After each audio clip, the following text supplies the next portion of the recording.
Olá pessoal, bem-vindos a mais uma etapa do nosso desafio de Zerando os Pontos Cegos. Meu nome é Luiz Alberto, atuo como Business Designer na InfoAdvisor Associates e vou estar aqui conversando com vocês sobre neurociência cognitiva. Importante, vamos tentar resgatar todas as partes que já foram publicadas a fim de vocês conseguirem aí fazer todo o encadeamento, todo o alinhamento do nosso projeto até agora. Vamos tentar aplicar alguns conceitos que a gente apresentou e eliminar alguns pontos cegos para obter resultados parciais que vão estimular a gente daqui para frente. Pessoal, antes de mais nada, vamos tentar contextualizar a neurociência cognitiva na dinâmica da nossa consciência básica. Já tivemos a oportunidade de conversar sobre anatomia e a sua importância. Falamos sobre as transformações e a sua influência no design do nosso modelo e plano de negócio. Falamos sobre as governanças e a importância de trabalhar de uma maneira integrada na gestão do nosso negócio. E agora vamos falar sobre a neurociência cognitiva, ressaltando aí a importância do aprendizado corporativo, a importância da compatibilidade da nossa mente com a mente corporativa. Então, pessoal, no início de cada módulo, nós sempre apresentamos esses 5 conceitos que fundamentam todo o nosso desafio de Zerando os Pontos Cegos. O primeiro dele é a neurociência cognitiva. E a gente sabe o que ela trata, né? Ela trata do pensamento, da memória, da linguagem, da dinâmica do aprendizado, a partir do estudo das nossas percepções, das nossas motivações, das sensações e etc. E o que a gente quer aqui, o que a gente está provocando aqui? A gente está provocando o seguinte: será que a gente podia pegar toda essa neurociência cognitiva que atua aqui na dinâmica do nosso aprendizado e aplicar essa neurociência cognitiva no aprendizado corporativo?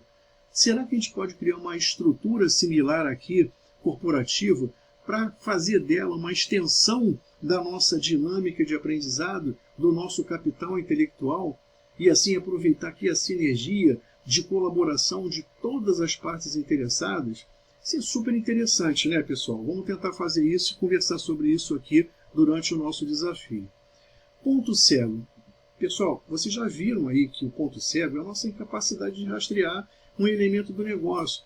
Às vezes a gente convive, né, com elementos de negócio e não sabe da origem dele. E isso pode durar anos, porque eu já estava aqui quando eu cheguei, faz parte do meu cargo, o gerente pediu para fazer assim, e aí a coisa fica complicada, porque isso vai atrapalhar bastante na tua produtividade, na tua tomada de decisão, no seu diagnóstico. Tem tudo de ruim. Então, quando vocês perceberem que existe o ponto cego, para tudo e vamos tentar saber da onde aquele ponto cego surgiu e aí eliminar. Não vai ser mais ponto cego. Eu sei exatamente qual foi a origem dele e como ele chegou até aqui. E aí agora eu estou muito mais seguro, né? Muito mais poderoso em relação à gestão do meu negócio. O que é alienação corporativa? Pessoal, é a falta de curiosidade. É assim, eu estar conformado em conviver com aqueles pontos cegos ali de alguma maneira. Não pode. A alienação corporativa é uma coisa, tudo de ruim. É uma perda de produtividade diária. É uma torneira de desperdício. Então, é o seguinte: eu preciso sim ser curioso, eu preciso sim dominar o meu contexto, eu dominar o meu processo, eu dominar a minha unidade organizacional. Enfim, eu preciso seguir aquela política de ponto cego zero. Para eu poder aproveitar todos os meus recursos, explorar o potencial de todos os meus recursos, eu tenho que ter um baixo índice de alienação corporativa. Luiz, eu consigo realmente zerar? Eu consigo encontrar uma empresa com alienação corporativa igual a zero? Não. Isso é muito difícil acontecer. O que a gente pode fazer, sim, é batalhar para poder ter esse índice aqui o mais baixo possível. Mas é muito difícil eu conseguir ter um índice de alienação zero. Seria preciso assim, uma política muito bem definida, um compromisso de todas as partes interessadas com essa política, um acompanhamento, e uma vez que a gente sofre transformações diariamente, e isso aí muda muita coisa, essa dinâmica às vezes não permite que a gente realmente zere esse índice. Mas é possível? Vai depender da motivação de todas as partes interessadas. Ok. Vamos falar sobre o business design, né? A gente tem falado desde o início de todos os módulos, quando a gente explora isso daqui, que o Business Design é um jogo, né? É como se fosse um Lego. E o que o Lego faz? O Lego te apresenta aí centenas de peças para você montar o que você quiser. Então, ele te dá as peças. Agora, como você vai configurar o que você vai construir, isso aí já é problema seu. No Business Design não é diferente. A gente tem várias peças, né, que a gente tem falado desde a primeira publicação aqui. A cada peça a gente tem um entendimento melhor, né, do nosso negócio, mas é muito importante a gente ter o maior volume de peças possível e entender o papel de cada peça. Cada ponto cego que você tem é uma peça menos, porque você não entende qual é a missão daquilo ali, qual é o propósito daquela peça, você não sabe qual é a origem dela.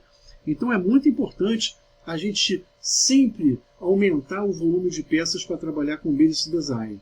É sempre importante a gente entender os contextos, a gente entender como todos os elementos daquele contexto interagem e como é que eles podem trabalhar. Assim a gente vai poder configurar modelos e planos de negócios altamente competitivos e lucrativos.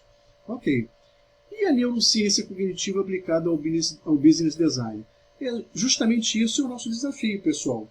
A gente vai estar olhando, né, o nosso aprendizado e vamos tentar aplicar a neurociência cognitiva que foi aplicada ao nosso aprendizado ao aprendizado corporativo, ao Business Design. É isso que a gente vai estar mostrando para vocês, o quanto é importante o papel da neurociência cognitiva corporativa no aprendizado corporativo. E isso vai resultar em quê? No aproveitamento da sinergia entre a arquitetura cognitiva humana e a arquitetura cognitiva corporativa. É para lá de interessante, pessoal. Vamos dar uma estudada nisso.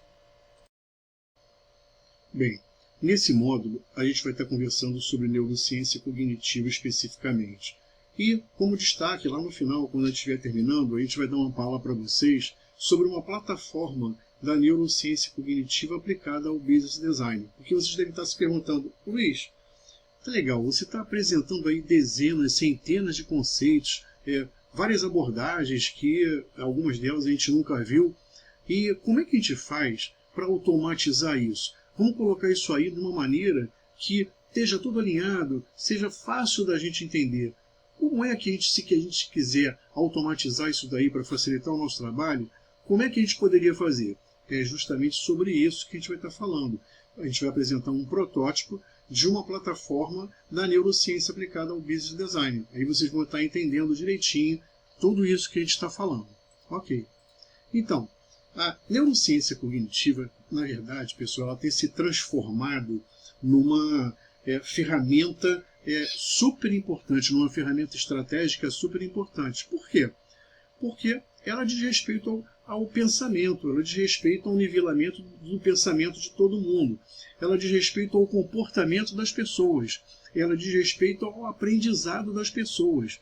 Então, se você quiser que a sua empresa seja alguma coisa, ela tem que aprender a aprender. Todo mundo naquela empresa tem que saber aprender, porque só assim você evolui e a empresa também evolui da mesma maneira. Agora, se a gente entender que o aprendizado é uma coisa simples, ou que não é necessário, ou então não ligar muito para ele, aí a coisa fica complicada. Então, quando você quiser saber se uma empresa está competitiva, vai lá no RH da empresa e pergunta para eles: como é que está aí o meu programa de desenvolvimento e treinamento das pessoas? Como é? Qual é o índice de treinamento das pessoas? Qual é o aproveitamento disso? Constantemente eu tenho que ficar medindo isso, o quanto cada um evoluiu num determinado mês, num determinado ano. Isso aí não pode ser uma coisa trivial, isso tem que ser uma coisa estratégica. E é sobre isso que a gente vai estar falando. Ok, vamos começar fazendo uma provocação, pessoal. O que a gente quer falar?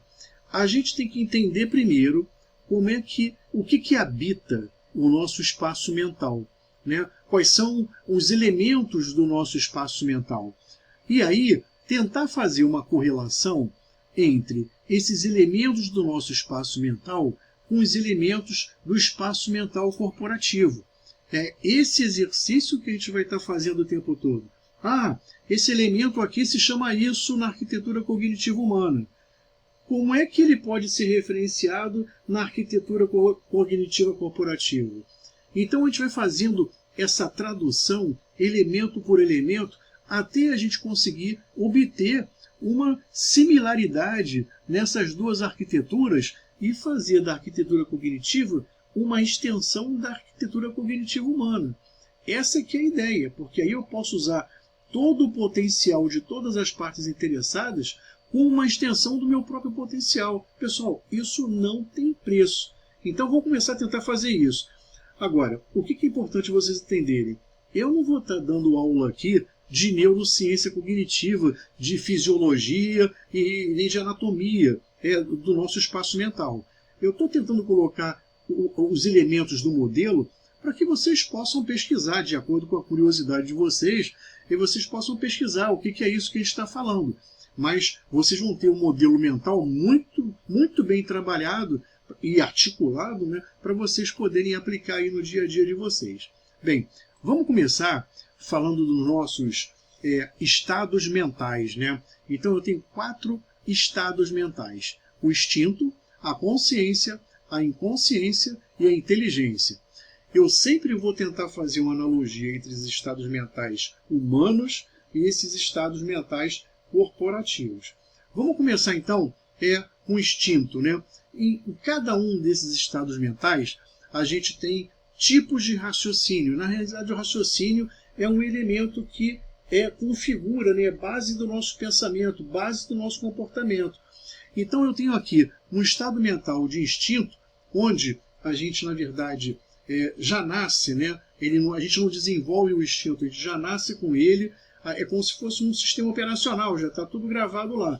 E a gente não tem como trabalhar muito isso. E o nosso comportamento, o nosso raciocínio aqui é impulsivo, ou seja, é tudo muito rápido. Eu não penso, eu não delibero aqui para tomar alguma decisão. A decisão é ultra rápida, né? Então é muito importante a gente estar com esse conceito em vista. É tudo muito rápido e eu não delibero. Meu raciocínio não é deliberativo aqui, é impulsivo. Depois eu vim falar da consciência. A consciência é onde eu trabalho todas as percepções. É o que eu estou percebendo no meu entorno, utilizando o meu sistema sensorial. É o que os meus sentidos estão mandando para mim. Agora, é importante que, de alguma maneira, que aqueles sinais que os sistemas sensoriais estão mandando para a gente entenda o que é aquilo, entenda o que é aquele sinal. Isso aí é a tomada de consciência do que está acontecendo. Isso é muito importante. Então, consciência é isso, pessoal. E a gente está percebendo tudo o que está acontecendo e traduzindo da maneira correta. É uma percepção correta da nossa realidade. Agora, se eu não traduzir essa realidade da melhor maneira, da maneira correta, fica complicado. E só para deixar uma dica para vocês, pessoal, é muito difícil, mas é muito difícil eu fazer uma tradução perfeita, correta, precisa da realidade. Porque a realidade é o que cada um percebeu dela. E isso aí vai variar de pessoa para pessoa, de hora para hora, de momento a momento que cada um estiver vivendo. Então, pensem nisso, pessoal. Por mais esforço que a gente tenha, a gente nunca vai conseguir expressar a realidade perfeitamente. Ou por causa de algum sensor que não funcionou direito, ou por causa da nossa motivação na hora, ou então por causa da nossa atenção deixamos passar alguma coisa, enfim, não importa. Mas só queria chamar a atenção. Quanto melhor for a precisão da realidade, melhor vão ser os seus resultados, as suas decisões e etc. É muito interessante aqui. E quando a gente está falando aqui da consciência, pessoal, a gente vai estar falando lá do nosso modelo, do nosso plano de negócio. Só uma colinha para adiantar isso daí. Depois a gente fica com a inconsciência. O que é inconsciência? O nosso raciocínio é intuitivo. Consciência, a gente guarda as experiências. É uma matriz de redes neurais infinitas. Tem milhões de redes neurais lá gravados na nossa memória de longo prazo, né, distribuídos aí pelo nosso córtex de alguma maneira. Então é muito importante a gente entender isso daí, porque a inconsciência ela é demandada. Ela fica lá no lugarzinho dela e tal, até a gente provocar e puxar alguma informação da inconsciência para poder trabalhar com ela. Então, por isso que é muito importante, pessoal. A intuição, ela nasce de um aprendizado de experiências, de um treinamento de experiência, de um fortalecimento da rede neural. Quanto mais eu executar, eu buscar aquela rede neural, mais disponível ela vai ficar. Agora, quanto menos eu fizer isso, mais escondida ela vai estar e ela não vai ser demandada. Por exemplo, se você passa por um determinado caminho todo dia, de casa para o trabalho, ou de casa para a universidade, etc., você fortalece tanto a tua rede neural de dirigir até esse destino que você faz todo dia, que algumas vezes você sai da sua casa e chega lá e não sabe o que aconteceu. Por quê? Porque não foi você que dirigiu, não foi você que levou o carro da sua casa até a universidade ou até o trabalho. Foi alguma rede neural que, de tanto você treinar, a tua intuição levou você até lá e você nem se deu conta de que não era você que estava no controle, não era você que estava no comando. Então a intuição é isso, pessoal. É você sentir, não sabendo às vezes explicar por que a coisa deveria seguir naquele determinado caminho. Por quê? Por causa das coisas que estão gravadas na sua memória de longo prazo. Isso é muito legal, muito interessante. E agora vamos falar da inteligência, né, pessoal? A inteligência, ela aproveita a interação, a sinergia entre o instinto, consciência e inconsciência. Ela pega todas essas informações aqui que estão disponíveis, vê o que ela vai precisar, para quê? Para gerar insights, pessoal. Para abstrair insights de todo esse conhecimento aqui que cada um desses outros estados mentais estão oferecendo. E para isso eu trabalho com raciocínio divergente, lateral, abdutivo, né? Divergente, diferente, né? com várias opções, né? Com várias alternativas. O lateral é completamente diferente, eu sigo por alternativas que normalmente o pessoal não iria. Então é uma coisa super nova. E o abdutivo, que é quando eu consigo, assim, de repente, extrair uma coisa, perceber uma coisa que normalmente as pessoas normais, né, na curva normal, não perceberiam. Então, é isso que eu tenho lá no meu espaço mental, pessoal. Todos esses estados mentais aqui acionados, né, utilizando os nossos raciocínios como instrumentos de trabalho. É isso que está acontecendo lá. Então, agora vamos pegar um nível aqui e vamos mostrar como é que isso é na arquitetura corporativa. Como é que é o meu instinto lá na arquitetura corporativa, pessoal? É o seguinte, são as referências corporativas. É quando eu defino negócio, missão, visão, valores, código de ética, políticas e etc. Tudo isso daí são referências que a gente vai seguir quando a gente não tiver um procedimento operacional padrão definido. Ou seja, surgiu uma situação, eu não tenho um procedimento definido, então eu vou olhar, não, peraí, deixa eu ver aqui se eu tenho alguma política, se eu tenho algum valor, se eu tenho uma missão, visão, alguma coisa aqui definida para eu poder seguir. Então muita gente não dá importância para isso, né? No início do planejamento estratégico, normalmente a gente faz essas definições e o pessoal, isso aí outra vez. Não, pessoal, isso aí, quando bem feito, não tem preço, é um tesouro que a empresa tem, porque quando ela surgir uma situação e a gente não tiver nenhum procedimento, a referência vai ser essa. Então, é muito legal. Então, por que é instinto? Porque eu tenho que ter uma resposta rápida. Eu não vou deliberar. Eu tenho que ter uma resposta rápida numa determinada situação e o meu instinto, o que ele olha? Ele olha para minhas referências estratégicas, minhas referências corporativas, minhas referências institucionais. Então eu olho para lá, opa, é assim que eu vou atuar. Esse é meu instinto. Depois, se eu quiser deliberar alguma coisa, eu posso até fazer, mas se não tiver tempo para deliberar, opa, é dessa maneira que eu vou atuar. Bacana. E aqui, como a gente deu uma adiantada, pessoal, a consciência é o meu domínio do negócio. É eu entender a anatomia do meu negócio, né? Entender o design, né? do meu negócio, é entender o planejamento estratégico, a gestão, né? Os ambientes de gestão, entender o diagnóstico. Tudo isso tem que estar na minha consciência. Eu tenho que perceber isso aí da melhor maneira. Eu tenho que perceber o meu negócio, a realidade do meu negócio o mais precisamente possível. Essa que é a ideia. E lá na inconsciência, pessoal, o que vai estar lá em termos de corporativo, né, da minha arquitetura cognitiva corporativa? Tudo eu vou mandar para lá, pessoal. Experiências, os modelos mentais que eu tenho, os contextos, os cenários, dicionários, históricos de decisão, padrões, estereótipos, histórico de experiências, tudo que eu tiver vivido e achar que é importante que eu guarde na minha memória de longo prazo, eu vou estar fazendo aqui. Então, isso aqui é muito importante, uma inconsciência rica, né, em ativo cognitivo, é importantíssimo, porque quando eu precisar aqui para gerar inteligência e fazer alguma coisa, tomar uma decisão, é daqui que eu vou buscar. Por exemplo, os históricos de decisões anteriores, históricos de experiências anteriores, né? A minha inteligência artificial lá na frente vai agradecer isso.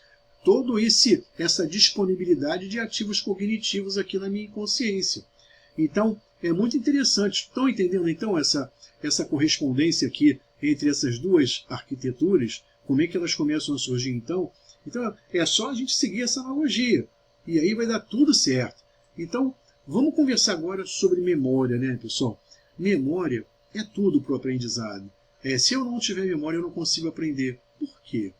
Porque tudo acontece agora está acontecendo com você nesse momento. O nosso sistema sensorial, os 5 sentidos, estão mandando para uma área lá na sua memória de tudo que eles estão percebendo, né? Voz, o que eles estão vendo, né? O que eles estão sentindo, o que eles estão falando, tudo estão mandando para lá. Então, o que acontece? A gente vai estar trabalhando aqui numa memória de trabalho, e a gente começa a dar forma nessa memória de trabalho, né? Então, conforme a gente for dando forma a essa memória de trabalho, ela vai se tornando uma memória de curto prazo, onde ela vai formatando experiências. Repara, eu pego o sensorial, a memória sensorial ela tem um pouquíssimo tempo de memorização. Eu quase não tenho tempo, ali milissegundos. Porque eu não tenho espaço para guardar tudo que ela está percebendo.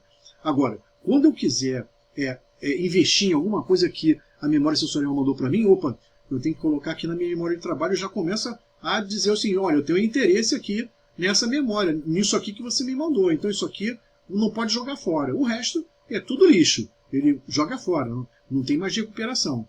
E aí, depois que ele pega esse negócio de memória de trabalho e torna uma experiência, ele vai formatando uma experiência, ele já está formatando no curto prazo.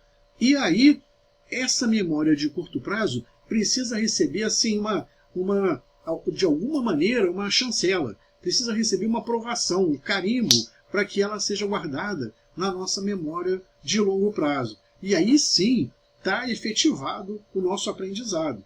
Tudo isso muito rápido, tá, pessoal? Acontece muito rápido, mas essa memória aqui, milissegundos, é ultra rápida, e se você não demonstrar interesse nela, ela vai ser perdida rapidamente, mas aqui você mostrou, segurou ela um pouquinho, aqui formatou a experiência, segurou mais um pouco, chancelou a experiência, vai para longo prazo, e aí você tem o teu aprendizado aqui efetivado, e aí vai depender da frequência com que você utiliza essa memória de longo prazo para criar um peso para ela e ela ficar lá, assim, ad eterno ou não. Porque se você não usar isso aqui com frequência, com muito pouca frequência, ela vai ser perdida em alguma hora. Ok? É muito interessante essa interação entre as memórias, mas a memória é fundamental, é a base do aprendizado. Se não tiver memória, não aprende. Então, se aqui você não prestar atenção, não formatar de alguma maneira alguma coisa para se transformar aqui numa experiência e depois fazer uma chancela, homologar, já era, pessoal, não vai ter jeito. Bem, então agora vamos conversar sobre alguns processos cognitivos que fazem parte aí dessa dinâmica da memória, né? De passar da memória sensorial até a memória de longo prazo, né? De sair daqui nessa escala. Primeiramente, a motivação. O pessoal tem que estar motivado, né? Não tem jeito. Você, quando senta numa sala de aula para assistir uma palestra, ou você senta para assistir um filme, em 2 segundos você já pode aí, já contabilizar que você vai decolar. Vai começar a pensar em problemas, vai começar a pensar em coisas lá fora e tal. Daqui a pouco, lá o palestrante falou alguma coisa, você perdeu, e daí para frente você vai ficar completamente confuso, e aí não vai adiantar mais nada você estar ali. Então, pessoal, primeira coisa, motivação. É muito importante eu estar aqui. É muito importante eu fazer esse estudo, é muito importante eu ter esse aprendizado. A primeira coisa que você tem que ter na cabeça é isso, que é muito importante para você. Se você não sentar ali e entender isso, então fica complicado. Depois, vamos falar sobre esse outro processo aqui, que é a atenção. Eu não preciso dizer que sem motivação você nunca vai estar atento. Mas se tem motivação, então você tem que estar atento. Então, por exemplo, você está lá sentado, escutando algum cara falando assim, um especialista falando sobre alguma coisa super importante. E aí você tem lá o seu celular tocando, né? Tem ele lá, e você olhando para o teu celular, e aí você não consegue ter uma atenção no teu celular e no que o cara está falando. E aí começa a vibrar aqui o teu celular toda hora, você já foi interrompido uma vez, 2 vezes, N vezes, já era. Sem atenção, percebe? A atenção, ela é um fator fundamental para a percepção da realidade.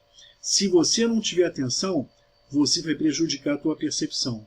Então, atenção em tudo, pessoal. Entrou num lugar, vamos dar uma olhadinha o que está acontecendo, o que não está, né? Quem é que está ali, quem está ali e quem não está ali, né?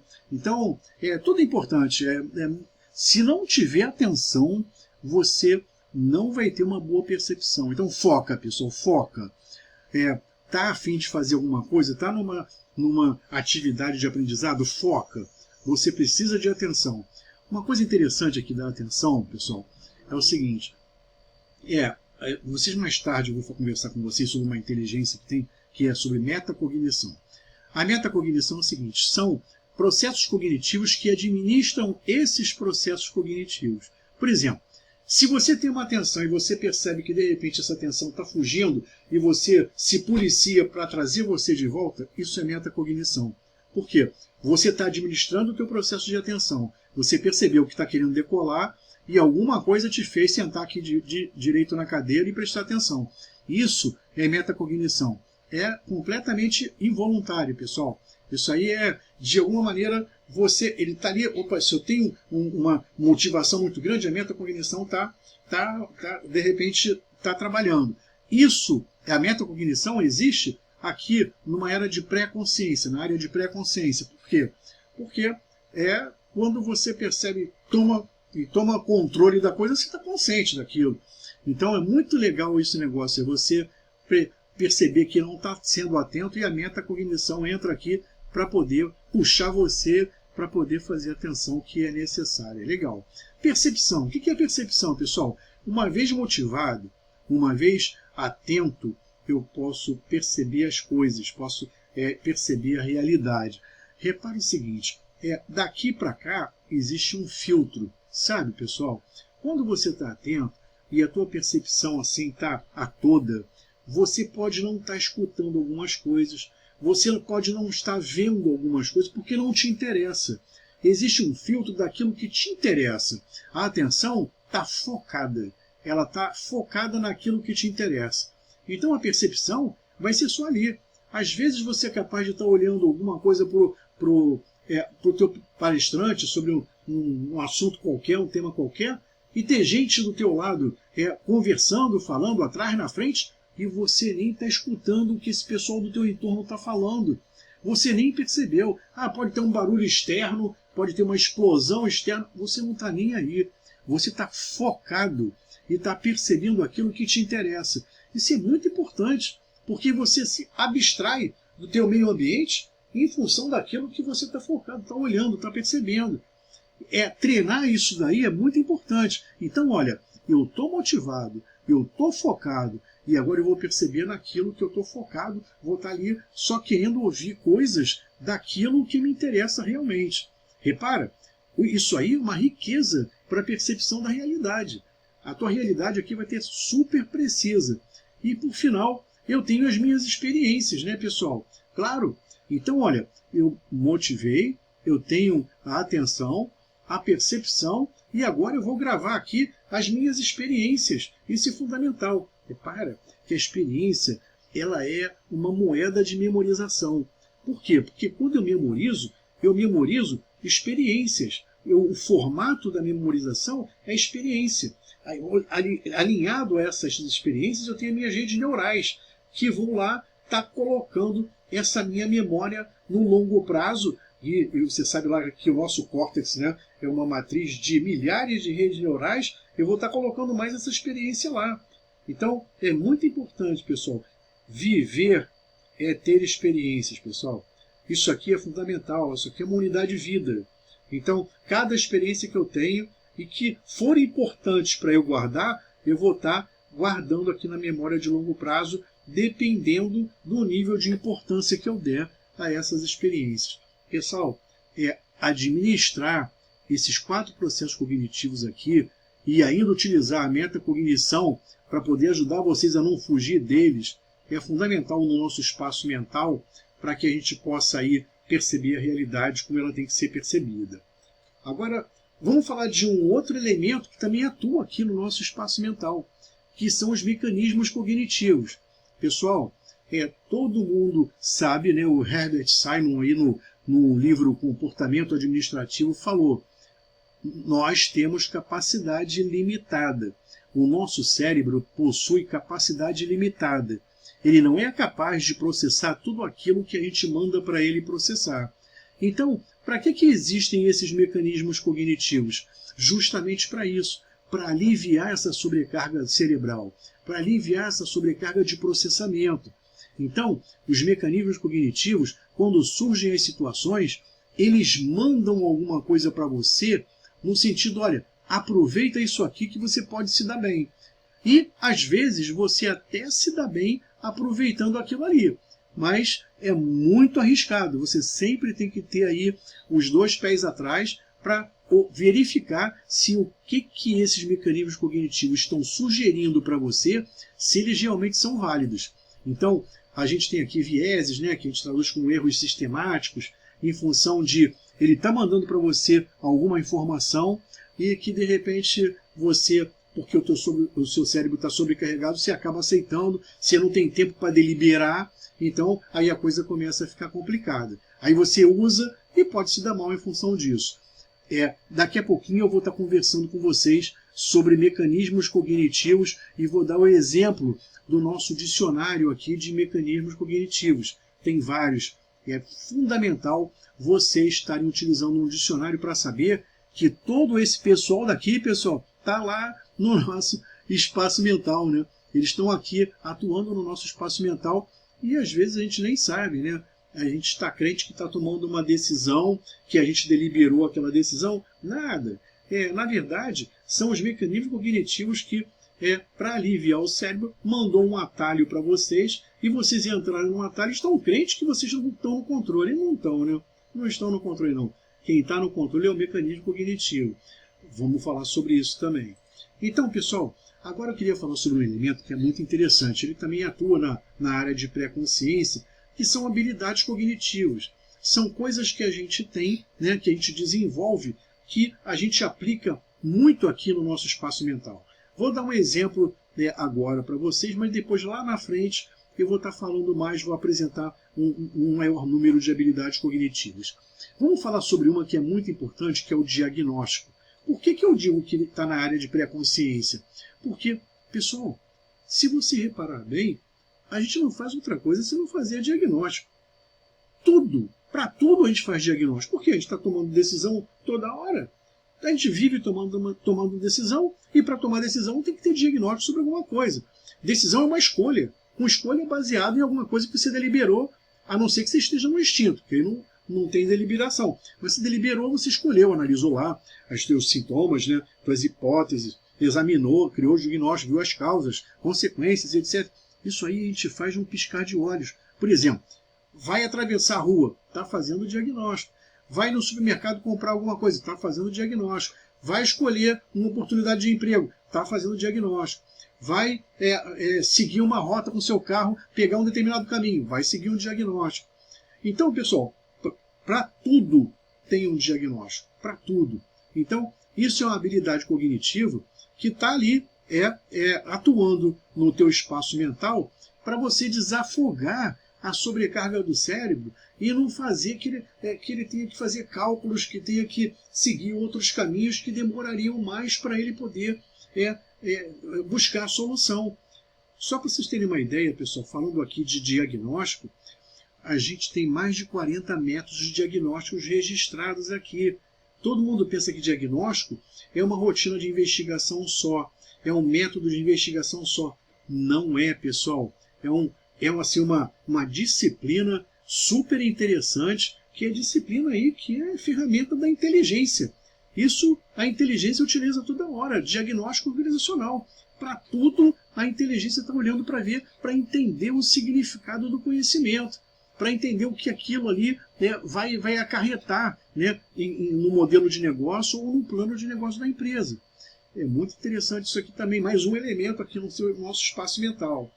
Agora, vamos falar sobre um elemento que é, assim, muito significativo e representativo em tudo. Por quê? Por exemplo, a emoção, ela chancela, por exemplo, uma experiência para guardar na memória de longo prazo. Por exemplo, se você tem alguma coisa na memória e não tem nada importante que te faça lembrar que vale a pena guardar isso daqui, você perde. Então vai perder. Agora, se você tem uma chancela de emoção ali, uma coisa que te marca muito, né? Uma perda, ou então uma celebração, ou alguma coisa assim, uma comemoração de alguma coisa, ou então um sentimento de medo, ou então assim, qualquer coisa relacionada à emoção forte, você vai chancelar a tua memória de longo prazo, a tua experiência, e vai guardar na memória de longo prazo. É muito importante, pelo menos, a gente conhecer o nosso set de emoções mais representativos, mais frequentes, né, no nosso espaço mental. E eu também coloco algumas emoções no nosso dicionário de mecanismos cognitivos. É muito importante a gente ter assim à mão, né, e saber daquelas emoções que estão sempre influenciando a gente no dia a dia, até para a gente poder usar a metacognição e estar controlando as nossas emoções, né? Aquilo que a gente chama de inteligência emocional, né? Onde quando a gente consegue controlar as nossas emoções e as emoções de quem a gente interage. Isso aí também é muito importante. Então, pessoal, isso aqui foi só para dar uma noção do que rola no nosso espaço mental, na nossa arquitetura cognitiva humana, e a proposta, né, para traduzir isso aqui numa arquitetura cognitiva corporativa, acrescentando esses elementos daqui, ó, modelo de negócio, né, referências corporativas, aqui modelos mentais, contextos, etc. Tem sempre uma correspondência, né, na nossa arquitetura cognitiva corporativa, que a gente pode aproveitar e aproveitar essa sinergia entre os espaços mentais. Agora, pessoal, tem que dar uma lidazinha, né? Tem que estudar um pouquinho para poder entender toda essa mecânica. Eu só procurei dar uma pincelada sobre essa dinâmica daí, que essa, na verdade, é a neurociência cognitiva, né, pessoal? Isso aí é como as coisas acontecem. E aí, pessoal, o que vocês acharam desse módulo de neurociência cognitiva? Na verdade, esse módulo é o grande protagonista de todo o nosso desafio, né? Explicar como é que a neurociência cognitiva pode ser aplicada ao business design. É bem legal. Pessoal, eu tenho uma boa notícia para vocês, mas que, de repente, até para alguns pode ser uma má notícia. Esse módulo ele ficou tão grande que eu tive que dividir em 6 partes. Então, para vocês que achavam que a neurociência cognitiva ia se resumir somente nesse módulo, eu acho que vocês se enganaram feio, porque a gente tem mais 5 partes para publicar. O que eu posso dizer para vocês é o seguinte, demorou tanto para a gente poder publicar essa parte, porque a gente preferiu desenvolver todo o projeto, né, para depois então verificar qual era a melhor maneira de segmentar esse tema. E aí, somente quando a gente conseguiu fazer isso é que tornou-se possível então fazer essa publicação. Então, fatalmente, na semana que vem, a gente já está publicando aí a segunda parte desse tema. E acreditem, ficou super interessante. vai ser sobre arquitetura cognitiva. Então vocês vão ver aí como é que a gente aplica, como é que é o aprendizado corporativo utilizando a arquitetura cognitiva humana e a arquitetura cognitiva corporativa, como é que é a integração, né? Como é que é a exploração da sinergia entre elas. Vai ser muito interessante. Então, mais uma vez, só lembrando, qualquer dúvida que vocês tenham, podem entrar em contato com a gente nesses números, ou então acessar os nossos sites. Eles estão bem didáticos, vão poder tirar várias dúvidas sobre conceitos que vocês porventura tiverem, ou se preferirem mandar e-mail também, pode ser uma maneira de entrar em contato com a gente. Ok, pessoal? Então, até o próximo módulo.